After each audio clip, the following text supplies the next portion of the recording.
तो आदाब, नमस्कार, एक बार फिर स्वागत है आपका क्राइम मिस्ट्री हिस्ट्री शो में। मैं आपका होस्ट दानिश। उम्मीद करता हूँ आप सब लोग खैरियत से होंगे, अपना ख्याल रख रहे होंगे, अपनों का ख्याल रख रहे होंगे। आज की कहानी एक ऐसे कब्रिस्तान की जहाँ की आबादी से ज़्यादा में मुर्दे दफन है। जी हाँ, मैं बात कर रहा हूँ इस दुनिया के सबसे बड़े कब्रिस्तान जो इराक के नजफ शहर में मौजूद है। नजफ शियाओं के एतबार से बहुत पाक जगह है। यहीं पर हजरत अली रज़ियल्लाहु ताला अन्हु का रोज़ा मुबारक है।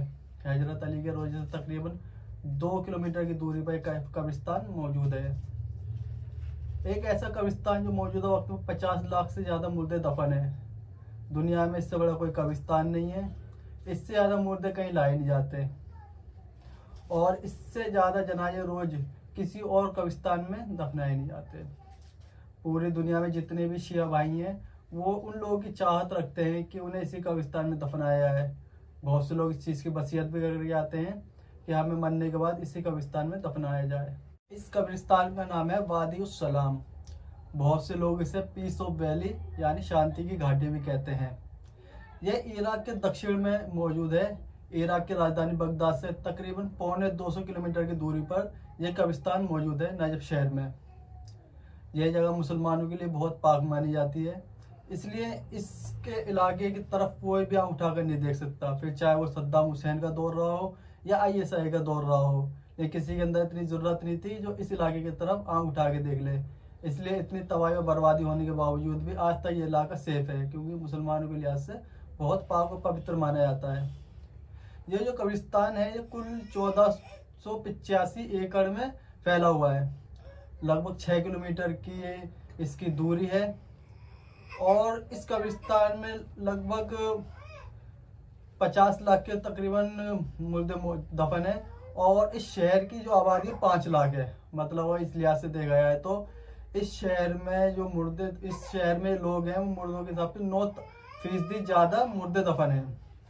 यानी कि 50 लाख की कुल शहर की आबादी और 55 लाख से ज़्यादा यहाँ मुर्दे दफन हैं। इस कब्रिस्तान को 14वीं शताब्दी में बसाया गया था। कहते हैं कि इस कब्रिस्तान को हजरत इब्राहिम अलैहिस्सलाम इस्लाम के पैगंबर माने जाते हैं, उन्होंने बसाया था। हजरत अली का रोजा भी मुबारक इस कब्रिस्तान के ही करीब है। बहुत से लोगों का ये भी मानना है कि ये जो कब्रिस्तान है जन्नत का एक टुकड़ा है, इसलिए यहाँ दफन होने वाला सीधे जन्नत में जाएगा। बहुत से लोग ये भी मानते हैं कि जब कयामत आएगी और जब हिसाब किताब का दिन होगा तो इस कब्रिस्तान में जो लोग दफन होंगे कयामत के दिन, उन्हें लीड हजरत अली कर रहे होंगे। मतलब इस बात में आप खुद सोच सकते हैं कि हजरत अली से लीड कर रहा होगा वो ऑटोमेटिक जन्नती होगा। कहते हैं बहुत सारे नबी भी इस कब्रिस्तान में दफनाए गए हैं, बहुत सारे राजा बादशाह भी इस कब्रिस्तान में दफन है। पूरी दुनिया से हजारों लोगों को यहाँ ला के दफनाया जाता है। इसी वजह से इस कब्रिस्तान में जगह कम पड़ने लगी और फिर तय ये होता है कि अब इस कब्रिस्तान में कब्रें पक्की नहीं होंगी। हर साल एवरेज देखा जाए तो 50,000 से ज़्यादा लोग इस कब्रिस्तान में जाके दफनाए जाते हैं। और इसमें खास बात यह है कि इन 50,000 में से जो आधी आबादी होती है, लगभग 20,000 मुर्दे कहें तो वो इनके पड़ोसी ईरान से ही आते हैं। ईरान इराक का पड़ोसी है और एक शिया बहुमुल्क देश है। तो 50,000 में से 20,000 के तकरीबन जो ईरान के लोग होते हैं वो यहाँ ला के दफनाए जाते हैं।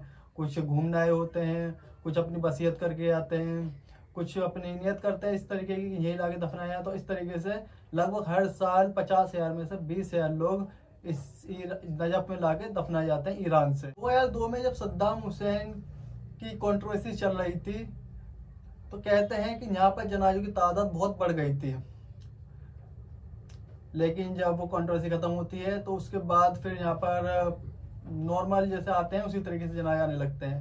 लेकिन फिर 2013 में ISI आता है तो कहते हैं लाशें बहुत आने लगी थी। जो लोग यहाँ पर काम करते थे वो कहते हैं कि उन्होंने इतनी लाशें एक दिन में कभी नहीं देखी। एवरेज से अगर देखा जाए तो यहाँ पर एक दिन में तकरीबन 150 से 200 ज़्यादा लाशें आती हैं, लेकिन उस दौर में आंकड़ा बहुत बढ़ गया था। शायद दुनिया का इकलौता ऐसा कब्रिस्तान होगा जिसमें सड़कें बनाई गई हैं बीच बीच में ताकि आप गाड़ियाँ ले जा सकें, क्योंकि जैसा कि आप जानते हैं ये कब्रिस्तान 6 किलोमीटर के दायरे में फैला हुआ है। तो मुर्दे को किसी कब्र में दफनाना है ले जाने के लिए तो बहुत लंबा रास्ता तय करना पड़ता है। इसलिए इस कब्रिस्तान के बीच में सड़कें बनाई गई हैं तो जिसके लिए कि आप अपने मुर्दे को जिस कब्र में ले दफनाना चाहते हैं वहाँ ले जाके दफना सकते हैं। दूरी बहुत होती है, इसलिए यहाँ पर गाड़ियाँ भी चलती हैं। ये दुनिया का एकलौता ऐसे कब्रिस्तान होगा जो टूरिस्ट प्लेस के लिए भी मायने रखता है। लाखों लोग इस कब्रिस्तान को देखने आते हैं हर साल। ये एकलौता ही कब्रिस्तान है जिसमें बहुत सारे लोग एक टूरिस्ट की तरह आते हैं और यहाँ पर एक जलसा भी लगता है।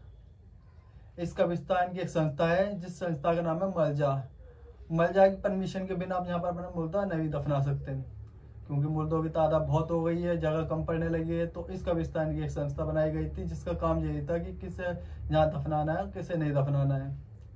तो ये थी कहानी इराक के नजफ शहर में मौजूद सबसे बड़े कब्रिस्तान की, जिसमें मौजूदा वक्त में 50 लाख से ज़्यादा मुर्दे दफन हैं। उम्मीद करता हूँ आप लोगों को कहानी पसंद आई होगी। अगर कहानी पसंद आई हो तो वीडियो लाइक करें, चैनल सब्सक्राइब करें और ऐसी वीडियो देखने के लिए हमारे साथ जुड़े रहें। अब मिलते हैं अगली कहानी में, जब तक के लिए धन्यवाद।